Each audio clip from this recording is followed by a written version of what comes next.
మేషరాశి వారికి ఈ వారం చాలా అనుకూలంగా ఉంటుంది. ద్వితీయ సప్తమాధిపతి అయిన శుక్రుడు భాగ్యంలో ఉన్నారు. సప్తమాధిపతి స్థానం బాగుంది. వృత్తి ఉద్యోగాల్లో మంచి పురోగతిని సాధిస్తారు. వ్యాపారపరంగా గడిచిన కొన్ని వారాల కంటే కూడా ఈ వారం చాలా వరకు బాగుందని చెప్పచ్చు. పేరుపై ఖ్యాతలు లభిస్తాయి. వీరికి ఏలినాటి శని నడుస్తుంది. ఏలినాటి శని కూడా ఈ వారం శని వీరికి అనుకూలంగానే ఉంది. చేపట్టిన పనుల్లో జాప్యం లేకుండా పూర్తి చేయగలుగుతారు. వృత్తి ఉద్యోగాల్లో మీ స్థాయిని సంపాదించడం కోసం చేసే ప్రయత్నాలు ఏవైతే ఉన్నాయో అవి ఫలిస్తాయి.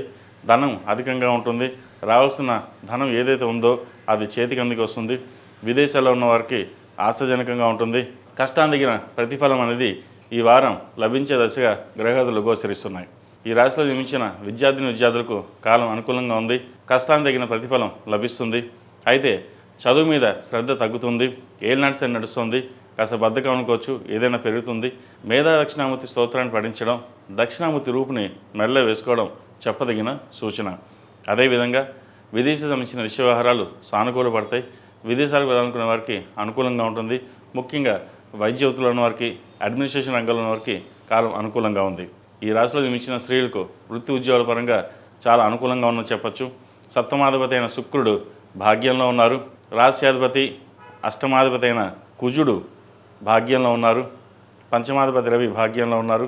రావాల్సిన బెనిఫిట్స్ కానీ, అదేవిధంగా భూ సంబంధించిన విషయ వ్యవహారాలు, రియల్ ఎస్టేట్ రంగంలో ఉన్న వారికి చాలా అనుకూలంగా ఉంటుంది. ముఖ్యంగా సినీ కళా రంగాల వారికి చాలా అనుకూలంగా అని చెప్పచ్చు. విదేశీయాన్ని కానీ, దూర ప్రాంత ప్రయాణాలు కానీ చేసే అవకాశాలు గోచరిస్తోంది. మీ కష్టానికి తగిన ప్రతిఫలం లభించిందనే భావన ఏర్పడుతుంది. ఎన్నో రకాలుగా ఎప్పటి నుంచో ఇబ్బంది పడుతున్న వారికి ఈ వారం కాస్త ఉపశమనం లభించే విధంగా గ్రహగతులు సూచిస్తున్నాయి. ఈ రాశివారు ప్రతిరోజు ప్రతినిత్యం ఓం నమస్తే ఒత్తులతో దీపారాధన చేయడం, అదేవిధంగా 8 శనివారాలు శనికి తైలాభిషేకం చేయడం, అఘోర పాశుపత హోమం చేయించడం చెప్పదగిన సూచన.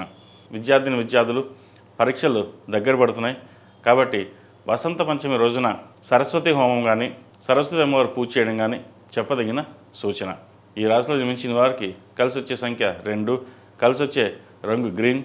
ఏదైనా పని మీద బయటకు వెళ్ళేప్పుడు సోమవారం కానీ గురువారం కానీ వెళ్ళండి, మంచి ఫలితాలు సంప్రాప్తిస్తాయి. ఈ పూజస్టోర్.in పసుపు కుంకుమ నుంచి దేవతా విగ్రహాల దాకా అన్ని రకాల పూజలు, వ్రతాలు, గృహప్రవేశం, హోమాది శుభకార్యాలకు కావాల్సిన పూజా సామాగ్రి అంతా ఒక్కొక్క క్లిక్ తోనే మీ ఇంటి వద్దనే పొందండి. ఈ పూజస్టోర్.in